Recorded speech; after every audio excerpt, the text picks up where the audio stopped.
with this new first pick system that we've got bought in. Still need a little bit more data and a little bit more time to have a look at what that actually means in terms of what gives you a true advantage. But we will see with JDG taking that blue side what it is that they're going to focus on, with AL getting their first pick of the litter here, how they're going to try and adapt to this, right? They've got mid laners abound with Orianna off the table. Maybe you go to Azir, and that certainly looks like the place that AL are going for. This is, of course, a Shanks classic as well. He's loved this Azir pick throughout his entire career. Give him something comfortable, make it work for him through the early stages of this game and through the early stages of this series. Lost Mazel, it looks like, for the second, so I'll free vamp this as best as possible.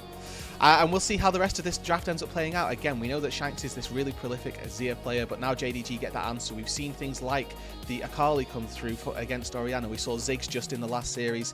HongQ as well, a player who's piloted this Ziggs before. And with that Vi being locked in, we could see an Ahri get taken into that mid lane for HongQ. Makes sense that they try and take that pick unless there's a really high prio top laner that they are after. We know for a fact that Xiaoxu, a really big Renekton player, maybe he wants to try and take that blind, but there's a lot of question marks about whether or not that's playable in a blind pick scenario. And then for AL, with this backline already picked up, we now know that they're going to look to try and play something a little bit safer, a little bit more stock standard in their team fighting capabilities. For JDG though, lock in the Talia, they make sure that they've got themselves that point and click for the Vi, the follow up with the seismic shove. It's a classic duo, means that there's going to be a lot of trouble should anybody get locked down by that cease and desist. So the carries for anyone's legend are going to need to try and bear that in mind as they move later.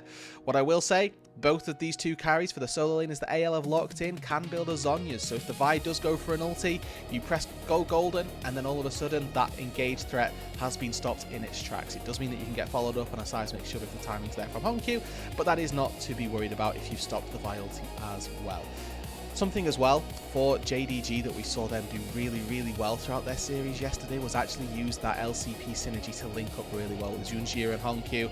They were constantly looking for flash plays over walls, looking for early quick engages, actually caught Rookie off guard a couple of times by being able to find those individual plays. So we'll see if that's a possibility for them to make a look onto Shanks, again a player for AL who has actually stepped up quite significantly. Start of last year we were talking about Cream and Shanks as these new age mid laners that were getting put onto really, really solid rosters, and Shanks seemed to thrive really where that wasn't quite the same for Cream. As we move into though the second round of bans, lots of focus toward those support roles. Love to see the Aphelios getting targeted in this second ban phase with the Thresh ban from anyone's legend. And then Bard, I think one of these supports that is really ruling the roost at the minute, getting a lot of priority, a lot of picks taken for him through the early stages of the season, particularly as well in the CB LoL, the other area of the world that I'm interested in.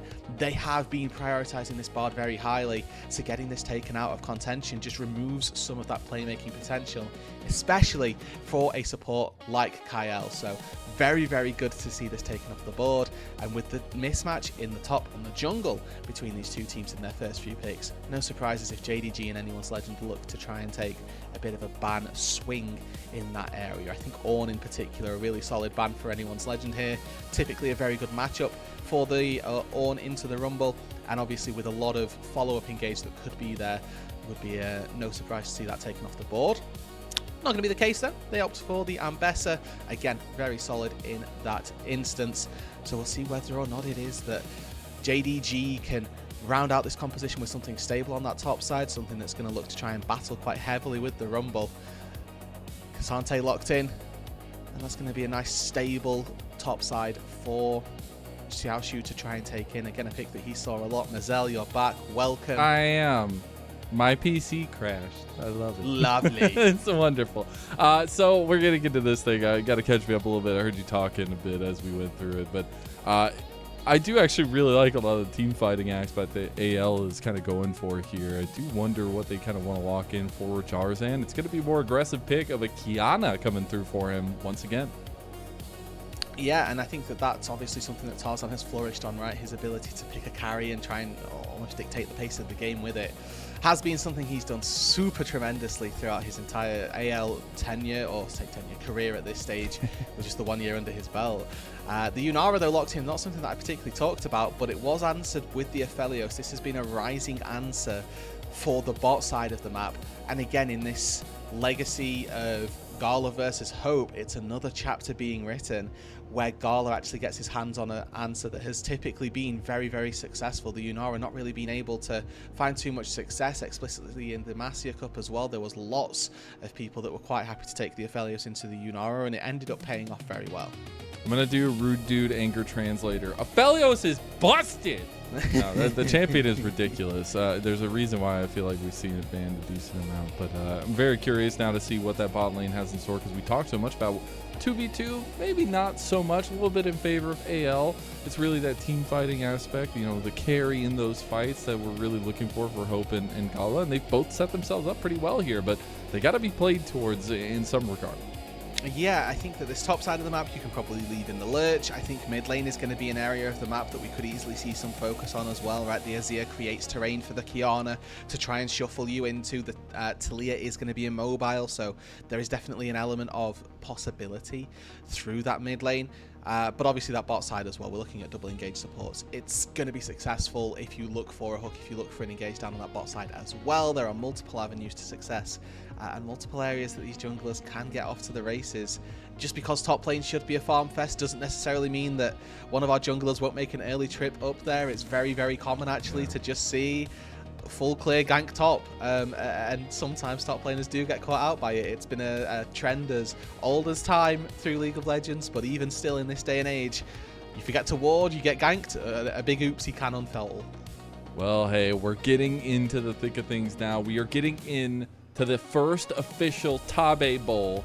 I hope we get all kinds of content out of this. I hope that they got to hang out backstage, but as soon as the lights go down, as soon as they hit the rift, it is no more friendship. It is trying to win. It's trying to start at least positive and go over to that 2-1 scoreline. As we get into game one of our second series of the day, it's Anyone's Legend versus JDG.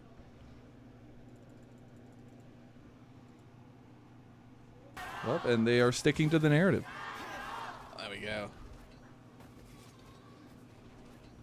They are indeed, Mazel.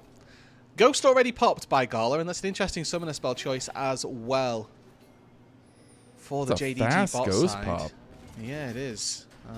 Maybe thinking that he had barrier and was going to use it for those little bit of trades. I know certainly I've been guilty of that, where I'm trying to use one summoner spell that I'm so used to having as a crutch. Rude, dude. Don't out yourself. Hey, bro, there's a reason. There's a reason that we're not playing pro, unfortunately, and it is when we ghost instead of barriering. But Kael also did burn his heal there. I want to point out quickly as well that it's lethal tempo for Hope versus the press the attack as well for our bot side on JDG. So we'll see whether or not that ends up playing any factor here. Obviously, Gala are going to have those better short order trades, and I think explicitly with the red gun as well, you stack PTA very quickly, so you can get a lot of quick burst damage down and then try to back out once the Unara's lethal tempo is stacked up. Do you find anything else interesting in terms of like the phase rush Taliyah or even the first strike Qiyana, stuff like that? None of that is unprecedented. I actually think phase rush for Taliyah explicitly versus or being immobile and versus an Azir Qiyana gives you a better out as well. You put the E down, you put a Q down, you hit 2 rocks, and then you can get out of danger pretty quickly if you find yourself threatened. So the phase rush is more so a safety tool, I would say, than I'm going to gap close or anything like that. Well, we've got our fisticuffs out. Every lane is trading heavily. Xiaoxu is already going to have to initiate a back off, but he had to stop his back there because the wave is in a very awkward spot for them. But they're really keeping things low in the lanes, which means our junglers are going to get active pretty quickly. And obviously we've got two very active junglers that are in the not only the meta in terms of Xin Zhao and Vi and Qiyana, just so used to seeing Xin Zhao given it being banned this season. But the Vi and the Qiyana both can make their presence felt early on. First strike pop, additional 1 or 2 gold for that trade. 5! Never mind. Look at that. Incredible. Money. Does mean, though, we're going to see a late contest over this. Oh, no! Kael! Best support in the league, by the way. Might lose out for there. that. Now Vampire is going to take his card, and that will be Kael going down first blood to JDG. Now Tarzan in some trouble. Things have gone awry for AL. He gets the double freeze there, but I don't think it's going to be enough. And meanwhile, Shanks watches his buddy go, and that'll be a 2-0 start for JDG. Yeah, there's not a lot that Shanks can do there. Other than, oh dear, this is a This is not the start that anyone's legend were looking for, Mazel. That's what I'm going to say. That's tough. I just wonder, like, is Tabe mind controlling? He's like, I know they want to fight over this first scuttle. Like, there's no way they're going to leave this. What you don't understand, JDG, is that I've trained them to fight for the first crown. They know this. Know. This was brutal. Obviously not the start that Kael wants, and now these combos on Alistair are not as easy as they look when you are shorting them, so when you flash to within max range, it's not that straightforward, but Tarzan here, he takes the path up, but gets flicked by HongQ to come back in. I think that's the most important part here. Knows he can't walk through the Nautilus, because that's going to cost him. He gets rooted and then gets CC'd by the rest of it. So the fact that follow-up damage from HongQ from JunJia is there is very, very nice for JDG. They find themselves 2 kills. They find a double crab, and JunJia having a very good start to his time in the LPL thus far in 2026, and in this series no less. I mean, they just took the AL style and threw it right back in their face. That early proactivity is something we absolutely wanted from Tarzan and Kael, but this time it's Vampire moving and finding that combination with JunJia. And now the map state, I feel like, is in a very awkward space. I mean, you got about a 1,000 gold lead early on, 5 minutes in for JDG, but it also, I mean, continues to be a space where JunJia can find ganks, can find activity, and especially now we're getting closer to level 6 for these mid lane, as I expect a little bit of movement there. Absolutely, and you know, you look at the compositions as well, just to quickly give us a little bit of a 2 cents on what we can expect to see. Yes, the scaling of anyone's legend, theoretically, is very, very high, right? We look across the board, they've got Azir, they've got Yunara, they're going to do so much damage later on. My concern is, where does their front line exist? Do they have the capabilities of taking these 5 versus 5? Because whoever's going to stand in that front line is also going to get melted, and Ophelio say, oh dear. Ooh, Vampire being paid back in kind here. Double CC chain comes through. AL are looking for their own blood. They're going to get the first one for themselves. They're trying to look for a little bit of a combo into Gala now. Gala's going to hit that ghost. He's in go mode right now. He's got the chakrams, but it's not going to be enough. Gala goes down to 2v2 in Hope's favor. A double kill to him. Now they're going to move forward onto Tarzan. That's going to be the pullback, and Tarzan and Hope need to back away as HongQ was able to layer down some good damage. You do also have a little bit of a move from Shanks, but all in all, still ends up in JDG taking back a little bit from that play from AL.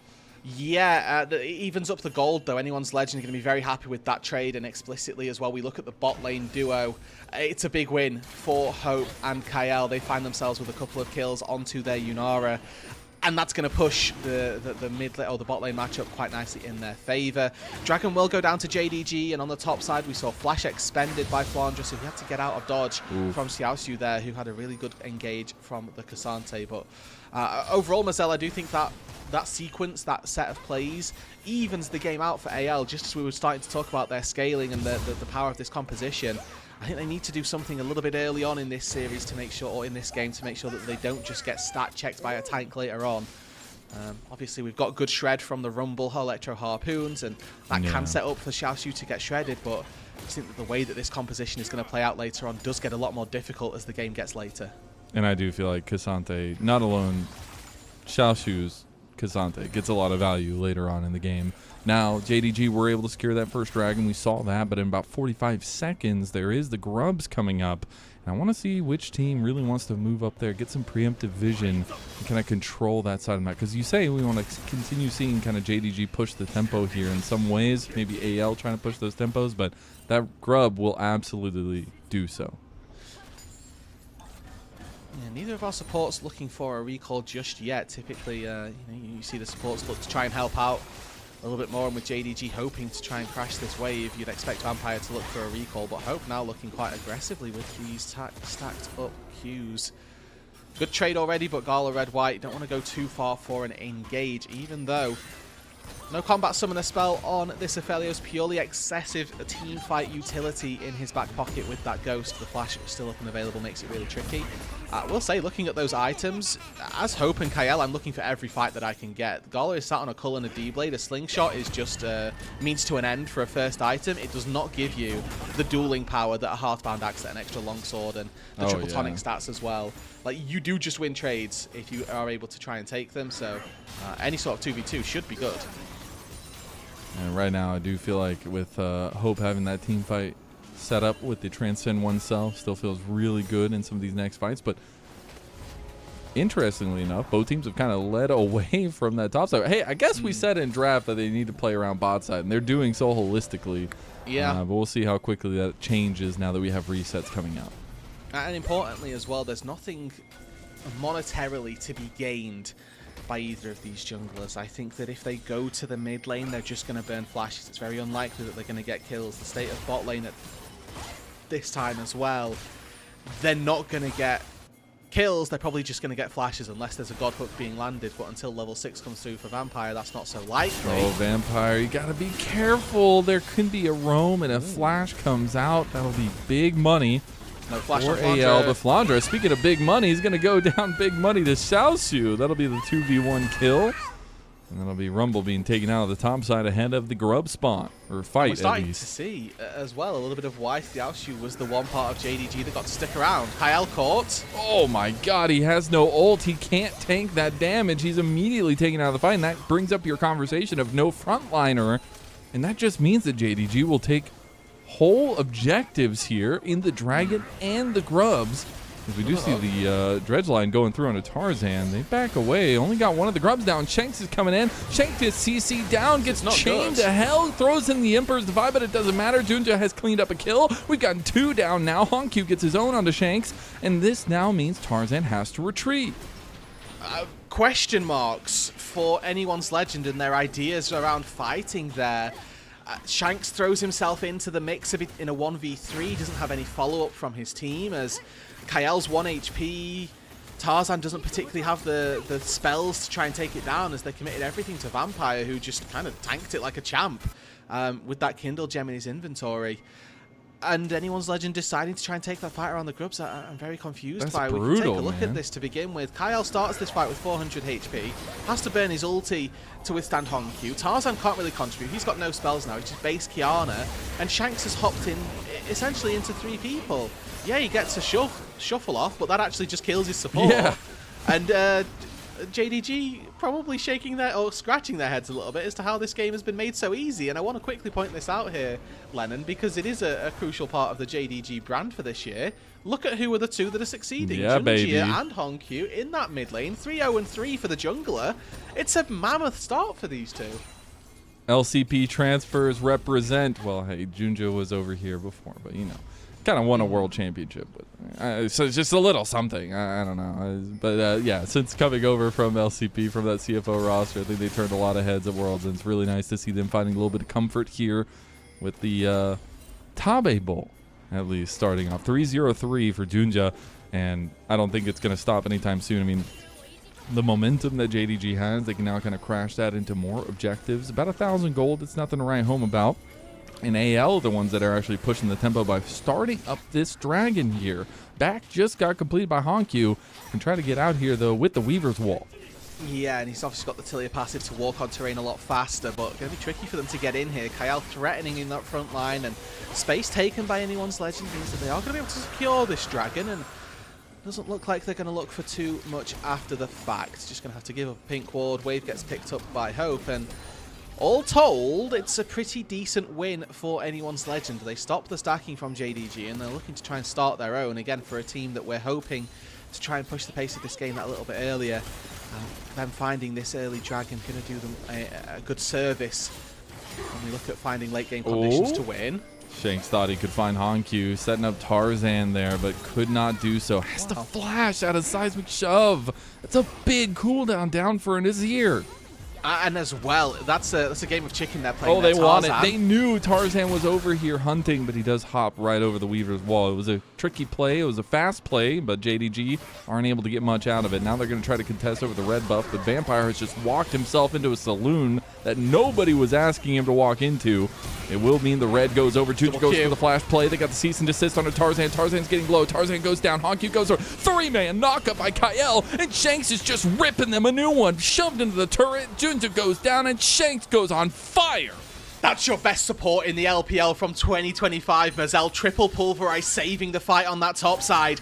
Gives a big lead back to the mid laner of anyone's legend. This is his pocket pick, his patented pick. And now Flandre on the top side finds himself in a 2 versus 1. Does he know, though? He dodges. He's apparently not magnetic. That anchor did not find, but man, Kael just literally picked up his team and said, we are going. And I mean, these fights are so strangely taken on both sides. This one starting out looking like, why is Vampire walking in here? And then they find a double Q engage from JunJia. It's a great flash, and they all but take Tarzan out. He gets a small heal to keep himself safe. But then a great stun from Kael, a triple knockup.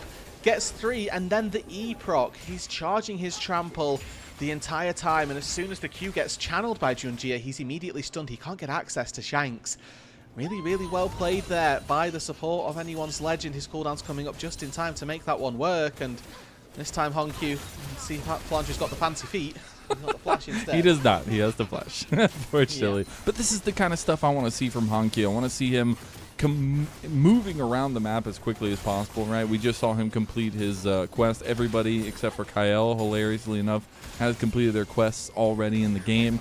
But that mobility, that quick play, that's the style that I really love to see JDG pulling out. And so far, it's had them at a little bit of an advantage over AL, but you gotta drive it home. I think that's going to be the tricky point for both of these two teams. Obviously, when we look at the AL roster, or the composition of this team, don't have a lot of driving it home. They've got a lot of poke and a lot of setup for these big team fights, but trying to find them is very heavily reliant on Kael finding these flank angles, and he's going to need a little bit of support from his team when looking to set those up. On the flip side of things, JDG trying to drive it home. Maybe a little bit easier here as they start up this Rift Herald, and Vampire's posturing aggressively around the front line. Some vision coming down. AL's going to TP. I don't think they're going to make it into the fight enough for the Rift Herald. It's going to go down. AL pulled the trigger with the TP and don't really get anything for it. I think JDG will be very happy with that. Yeah, similar to the Dragon that we saw taken on that bot side, it's JDG this time that just find an objective pretty freely, so we'll see if that continues, and obviously anyone's legend going to look to try and turn their attention to this Dragon spawning in 1 minute 15. It's a little bit of a low roll for a team looking to play the game a little bit faster in that Cloud Soul, but any advantage that they can get, any early Elders that they can get on the board as well, going to find themselves in a pretty good position. I don't actually know that we've seen all that many Elders to start off with through the LPL thus far, as the game does tend to be won out a little bit sooner than when that objective comes to bear. Well, so far in this game, Mazel, quite even overall. Yeah, it's been pretty even. A little bit of a head start from JDG, but again, AL are known to be able to close out games. It's what brought them their first championship last year in 2025 as an organization. I know that was held to high regard now, but we are on second item spikes coming through here. We have the Black Cleaver, Sundered Sky there for JunJia. We have the All-In from Xiaoxu, and we said this Cassante might be a little bit an issue. Flandre just can't do anything. He's being cooked by his own pineapple. That's brutal to watch as Xiaoxu lands everything, takes out Flandre. I mean, this guy in the top lane has been a great point for JDG for the last couple of splits, and continues that through 2026 as well. Nice solo kill found on that bot side, and I mean, we talked about it a little bit that the Cassante is going to be a problem if he's finding solo kills as well. That just adds to the idea that it will be the case, and Dragon's just now spawned. There's no TP for Flandre to get back in there. That means JDG are going to secure this with no contest whatsoever. And everything's just going from bad to worse for AL. We take a look at some of those crucial pieces that we highlighted as Hope goes in. Oh my god, that damage is insane. Wow. Doesn't want to step up into the turret, but you can see what that second item spike works, and especially with that extra damage, the true damage on the ultimate hits. It does a lot of work, and that's something I want to return to. While, yes, we're getting JDG diving, Flandre on the bot side, this is going to be rinse and repeat at this point. Really nicely played combo from the CFO duo coming over to the LPL, but it is a scaling comp from AL. So this advantage, this momentum is extremely needed from JDG's side. Yeah, I mean, I do hesitate to say that this game gets easier for AL as the game gets later. They do have more damage as the game gets later, but I think their ability to play out this composition is definitely very tricky, right? They've not really got that front line. They've not particularly got that engage outside of Kael, so it is all eyes on this support. And if he doesn't have the backline to back that up, then that's not good either, as Tarzan finds himself in trouble. Oh my god. Yeah. Welcome back to the bouncy castle. We'll take your ticket now, Tarzan.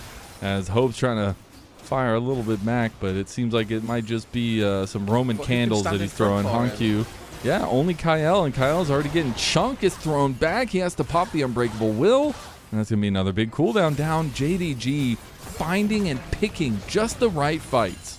Yeah, and at this stage in the game as well, I'd go with the majority of fights are the good fights here. We've got 2 items on HongQ, and their ability to buy spaces is so solid, especially with that Rylai's being picked up second for him. It just means that nobody can get access. Let's look at the mobility on this AL side. The disruption, right? Everybody either gets caught up under the unraveled earth and stunned, or they're having to walk through Rylai's slows. Like the power is just so powerfully there. As AL, we take a look back at Tarzan getting caught by 1 auto and then just immediately faltering under the weight of all of JDG CC. They threw everything. Oh my god, the Moonlight Vigil and everything. And I gotta give a huge shout. I mean, I know we had Faker throwing praise at this kid, but HongQ has been a menace this game. He has landed so many crucial seismic shoves, burned so many flashes, and there, he'll pick up his 5th kill of the game. I think for me here, JDG in the driver's seat, obviously, with a 4K gold lead, but probably feeling very confident as this 20-minute marker comes on through. Their Baron taking capabilities quite strong as well, with a Talia, the Vi DPS as well, not to be snuffed at, and the ability as well of an Aphelios to be able to shred through this objective definitely very high. With constant prio down in that bot side as well, JDG are in a very controlling, commanding position here, and contrary to what we thought about from the draft and from the pre-show, it's been really nothing to do with that bot lane. Gala is 0-1-1. He's been sat, he's farming, but he's the only person on the team who's behind in gold, and for anyone's legend, they need to start rallying behind Hope, because that's the player on their composition, in their roster this time around, who has the advantage and who really has the ability to do anything up against this JDG comp. Yeah, and Kael really needs to play around that fact, figuring out how to get Hope into these fights. And while we just have maybe a minute and 30 till that dragon comes up, I just want to talk, like, how much of this strat, how much of this game plan for JDG is Tabe knowing the weaknesses of AL and trying to exploit them? Yeah, I mean, sad as it is, I think that, you know, Shanks may be one of those weaker points, but we're fighting now. Good flash from Gala. Kael. Oh, no, he's on the wrong side of town here. Xiaoxu is TP. They're going to get a late TP from Flandre as well. They're going to miss the supreme display of talent a little bit there, but they might be able to get JunJia on the other side of the fight. Oh, the no! all-out comes in on the Tarzan, and Tarzan, no! He gets locked down in the middle of his blast cone, and now they're going to move forward. Look at this AoE damage that Gala is doing. You said he wasn't involved. Well, he heard you, Roodood, and he wants to be involved. That's a double kill already for him. He's not going to find that next one, but they are just going to blow JDG, or at least AL, out of the water, and that's going to be a triple kill there for Gala into a Baron, into what is undoubtedly a Game 1 win for JunJia. That was one of the best played team fights I have seen in a long time from JDG. They did everything correctly. They'll be rewarded with the Baron, they'll be rewarded with some plates up on that top side, but there are so many things about this replay that I cannot wait to highlight, because pretty much across the board, everybody did their job perfectly. First of all, it starts with Kael looking for a snap engage onto Gala. He reads this, flashes out, gets his way out of danger as well. And then the chase down comes through. A TP into the backline, and JunJia knows exactly who he needs to go for. But he recognizes I've actually stepped a little too far forward. So he flashes out and he buys space. And then this 4-man collapse of AL, they know that they have to go one way or the other. The second that the JunJia flash comes out, they try and turn back, which allows JunJia to come back in. Shanks is constantly under threat, and Hope is under threat as well. Everybody is just being pincered by every angle, and JunJia plays that fight exceptionally well, constantly buying space, constantly threatening as well, to the point where AL just had no real way to win that fight. Despite the DPS that they were trying to put down, there was just no way of them winning. I mean, I just watched JunJia mind control 5 people of anyone's legend right there. I mean, that was actually disgusting, and that needs to be on every highlight reel. He literally just made 5 people forget how to play League of Legends, and now maybe HongQ going to get caught for a little bit of an overextension on the bot side. They did end up getting the dragons, so that'll be sole point for them, and they're going to steal away the top side jungle from AL. It depends how much more of this they look to try and collapse on. AL are 3 members strong walking through here. Hope's close by, and a TP to the top lane Xiaoxu flashes out, and JDG have found themselves back on their own side of the map, so they should be good to go. Anyone's Legend, though, what can they make with no mid laner on the map? HongQ has been a crucial part of this JDG composition. Can they even break the turret in that mid lane? I think that'd be a big boost for them if they could, but Xiaoxu's going forward. They're just fighting in the mid lane for the sake of fighting at this point. They want to try to get this turret, but it's not easy, and Gala's going to fully whip the Moonlight Vigil there. I think that gets them the turret, minions. Yeah, I think they will. He tried to play with his HP bar and use that to sacrifice as protection for this tier 1, but good stuff from Anyone's Legend here. I mean, looking at the state of the game, Lennon, the fact that they can take a tier 1 turret and take a fight as well, that's about as good as you can hope for them. Take a look at how that all started off on the bot side there. JunJia still made it out after this, or at least was able to maybe sacrifice HongQ for it. But, yeah. HongQ got caught on the collapse on the backside of that, but even still, I'm very impressed that JunJia is able to get out of that situation, get out of dodge, as it were. Now they find themselves taking this tier 2 turret down on the bot side, putting work in on that Baron. 30 gold per plate, plus the structure being demolished as well.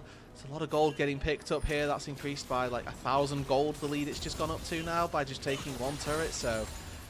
Anyone's Legend staring down the barrel here, and I don't think that they've particularly got the answers nor the jackets that they're going to need to withstand what JDG are looking for. Hope no IE, not even close to starting it yet. So this is... It's a long while, a long work before AL will be in a position to try and fight back. And we just got third item for JunJia. He thought he was playing mind control before. Now he's got the GA, so he can play with his life as well. Yeah. He also had that Stormrazor already completed for Gala, but he'll be very close to his third item too.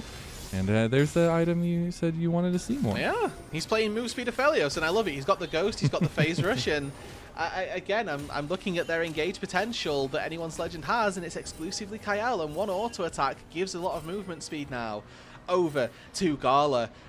This is a really solid build. I mean, Stormrazor for me, again, a very undervalued item currently for certain AD carries that can definitely build it very easily. I think Gala doing a good job here, trying to find one of the items that will work out very nicely for him. Any item that builds out of a BF sword is good for AD carries, and this one in particular gives you movement speed as well, gives you crit. Like, this is a goated item for any marksman. I like it. I'm going to start building it in my games. He's also got the Lord Doms, which, helps a lot with that one singular tanky member on the side of Anyone's Legend. Now, we have about a minute and a half until that Dragon Soul comes up for JDG. What is AL trying to build here? What traps are they laying? What is their strategy to try to approach this fight? I mean, for me, this is the time in the game where I need to see Vampire start sweeping his way through, like going for those Carrier Nico plays where he turns into a wolf and goes between two turrets so he doesn't get spotted. Because he's the person who has to try and find these angles, who has to try and pick Gala out and try and catch him off guard.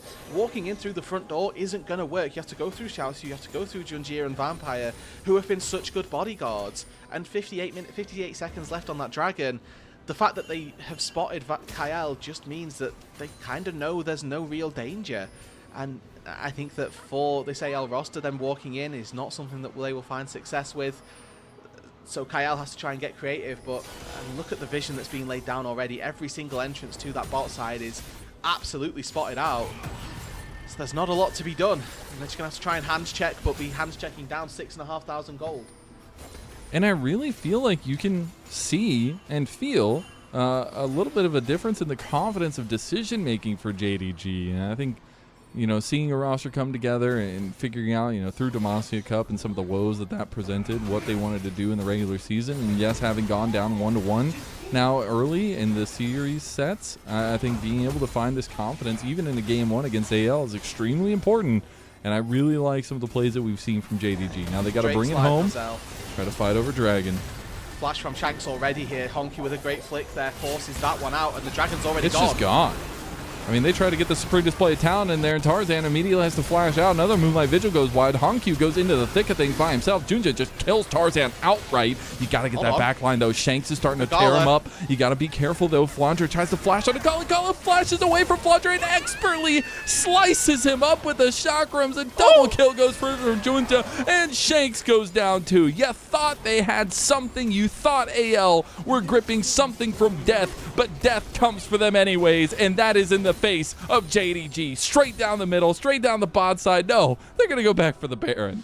And were they not 8,000 gold behind, AL probably win that fight and maybe start trying to claw their way back into this, but they're too far behind already. They just don't have what it takes.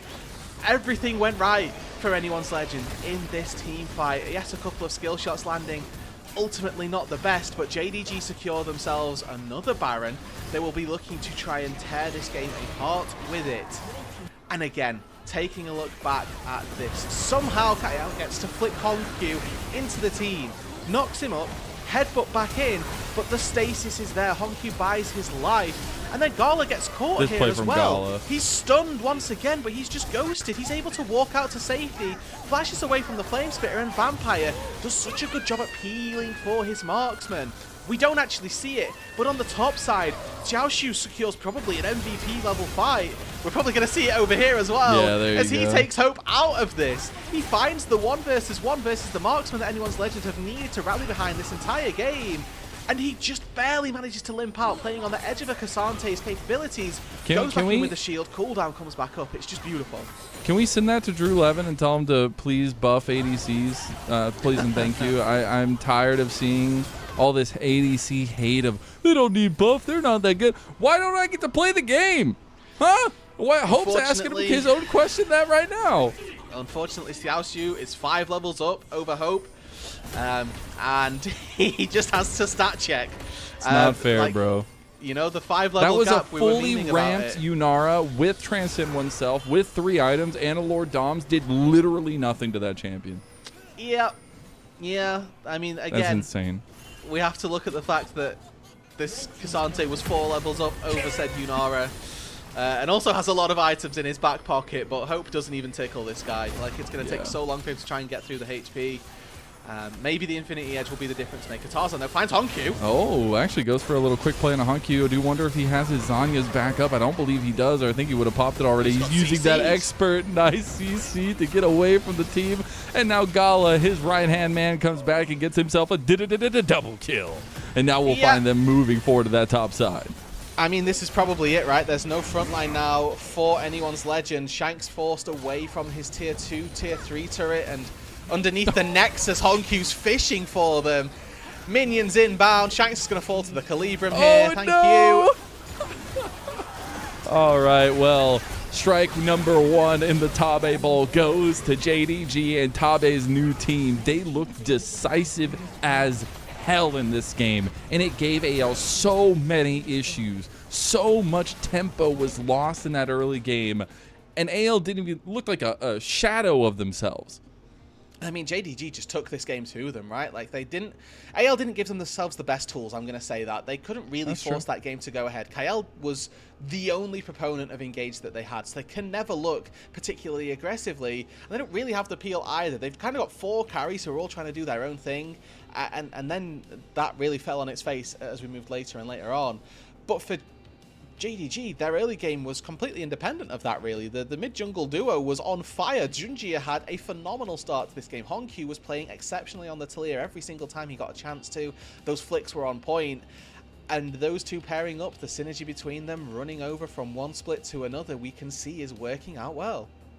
Yeah, I'm maybe as surprised as everybody else, but we also came into this saying that JDG is a sleeper kind of contender team in the LPL in some ways. I mean, you might see some younger faces, some newer faces, the LPL, but it's been consistency that's the important thing for the LPL all throughout it. And I think there was one thing is that JunJia and HongQ were incredibly consistent for CFO last year, and it's really nice to see them still strutting their stuff here in the LPL as a whole. And those combinations came early, came fast, but there's a slight little piece that I want to talk about, and it's Vampire. There were a couple moments that maybe you scratch your head at, a couple things that didn't go exactly as he wanted to, but he was a major reason why AL could do nothing in a lot of those fights, and the peeling he had for Gala was incredible. Yeah, it's really good to see that Vampire, again, one of these players who last year made a bit of a case for himself, but the year before that was talked about as just such an underwhelming player. The development that we've seen from him through last year, and now this year he's on a JDG roster again, who for myself, personally, I've got some really high expectations for. if he can sit by Gala, give this 2 versus 2 that extra boost that they've been looking for, the aggressive nature that Gala almost needed to be instilled into him through that bot lane, I think that this could be a year that Vampire really starts to shine, and a year that JDG will remember. Yeah, I believe so as well. I could see it at least, and the incremental growth we've seen from last year has been noticeable. But going back to maybe the elephant in the room is Xiaoxu, man. He got his Cassante. We at the end of last year we were like, please don't give this guy Cassante, even though we weren't seeing the champion as much. When he got it, it felt always like he had so much influence in later game team fights. There, he solo kills Hope out of the entire team. And, I mean, I don't know how much more track record you need for this guy, but there's a reason why they kind of kept him in his position for JDG when they were revamping the whole roster. It's a really good developmental story once again, where in 2025 it was you can't give this guy Renekton, and then we can maybe talk about him getting some other picks, and now it's, well, you can't give him Renekton, you can't give him Cassante, and at a certain point it's like, well, can we just let this guy play the game in any facet?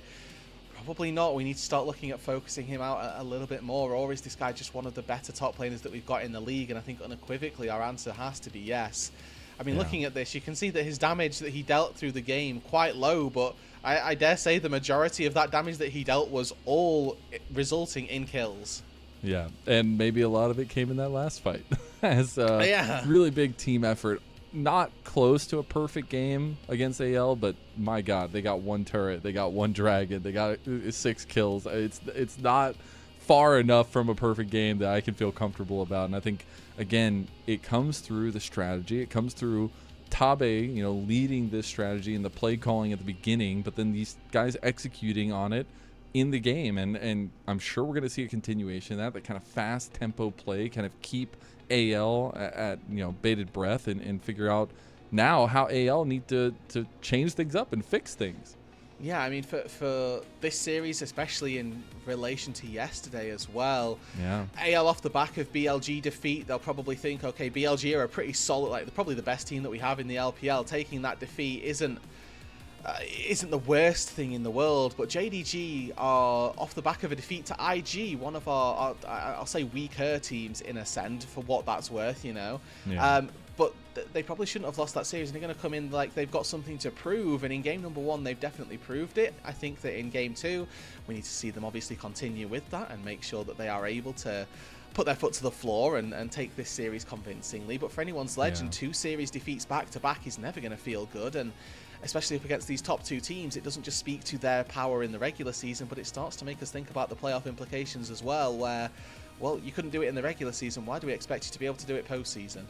And something that has been a little bit of a trend these last couple days, and I don't think the BLG series was all that bad from Tarzan, but especially this first game, it was tough, man. Like, I don't know if there was just miscommunication on positionings or things like that, things that he wanted to do that weren't followed up on, but he was getting caught time and time again, and it was using all these utility tools to get him away from fights and not being able to be proactive and aggressive with those ultimates. And the Supreme Display of Talents multiple times came out defensively or didn't find anything at all.